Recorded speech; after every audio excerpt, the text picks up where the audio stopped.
Good morning everyone! And sobrang napakaganda po ng morning namin. Kaya nga no, pag mata namo ni Ana de ay midiri sa Cebu. O ni ami diri sa isa ka condo unit, sa isa ka hotel condo unit, isa sa pinakamahal na condo unit diri sa Cebu. So we are so much grateful, we are so much lucky. Kaya nga no, after 4 years, ako for myself, after 4 years, nakabalik ko diri sa Cebu to celebrate Sinulog Festival 2024. Actually, just woke up ko ni Ana nga part ug ni Ana ko og terrace. So ni ako diri sa terrace nagpahangin-hangin og gid feel good ang turista, no? Feeling turista gikan pa og hasaan og nanhin ni bisita diri sa Cebu.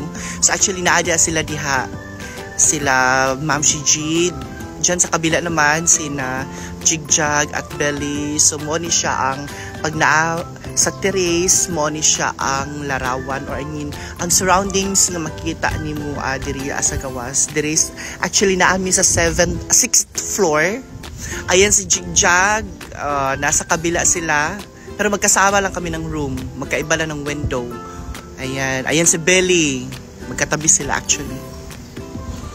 O karon atong ipang tour ang ilang mga kwarto diri sa condo unit. So ato unahon si Jigjag, and of course katabi niya sa Billy.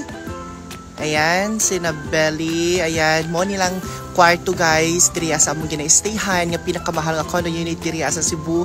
Of course na ay cabinet para sa mga damit sa mga OTD. Oh, diba? Very relaxing diri ang condo unit guys. Diri lang ni sa Cebu sa Mabolo, if I'm not wrong. So diri pud sa Pika sa akong kauban si Ma'am si G, si Inday Katok. Actually, si Inday Katok doon siya sa kabila. So while wala pa naman, so dyan muna siya nakahiga. Actually si Gwen dapat yung nakahiga dyan. Pero anyway, so napud matter or naay salamin ang among kwarto ni Ma'am CG. Actually kami ni Ma'am CG ang magkatabi dyan sa room na yan. Napod may cabinet, dili pod mi magpaalkansi na apoy amo. Then actually, my goodness gracious, eto maloloka kayo, yung artista si Kazi, hindi siya sa room nagtulog or nagre-relax. Dyan siya sa sofa or sa my living area. So nakita niyo karon na si Kazi brain damage sa sofa or sa may living area gakatulog, no? So mo ni ang living area, doon ra pud ang kitchen, igo lang ni maabot lang gid mo sa mga kamot, naapod ang pack na yung musket. So I don't know nga no, pero galikay gid siya sa aircon. Ayaw niya talaga ng aircon. So much better sa sofa or sa living area siya natutulog. So naapo may chandelier, na ay TV, na ay CR, na ay watch, na ay watch or clock. So yan yung rooms namin, magkatabi lang pero magkaiba ng window or magkaiba ng, actually isang terrace lang yun. And today is 12 noon, so kailangan muna namin umalis kasi maghahanap kami ng saan kami pwedeng kakain. So ayun, nauna na si Gwen, ewan ko sino yung nasunod, I think si Inday Katok, tapos si Jigjag. So maghanap kami ng karinderya or kung saan pwede kumain. Pero naalala ko, that was 2020, kumain kami sa isang puchero na super sarap, na parang siyang bulalo, na sobrang sarap talaga. So ayan na si Kazi. Ayan, si Kazi. Pak, ang pretty. Pak, diba? So, ayan, nandito na kami sa elevator. So, pababa na kami kasi nasa 6th floor kami.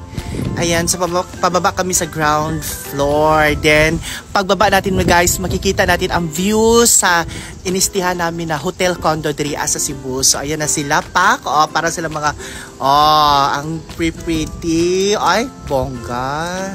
Ayan si Gwen, si Inday. So guys, FYI, hindi pa po kami naliligo. So I think after namin kumain, maliligo kami kasi may pool dito, may pool area. Ayan, nagpa-picture yung staff diri sa hotel. Okay, so this is it. Imoni siya ang view diri sa hotel or condo nga among ginaistihan nga pagmamayari sa among best beshi nga pinakagwapa diri sa Cebu na si Bea. So mo ni siya ang front gyud sa hotel or condo nga among ginestihan guys.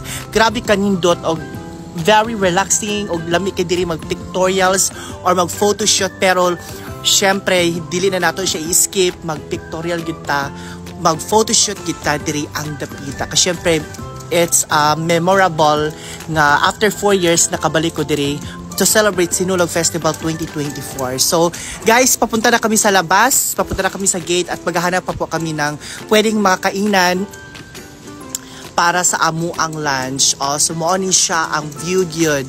Grabe kanindot diri guys. So plus naapag yung mga punuan.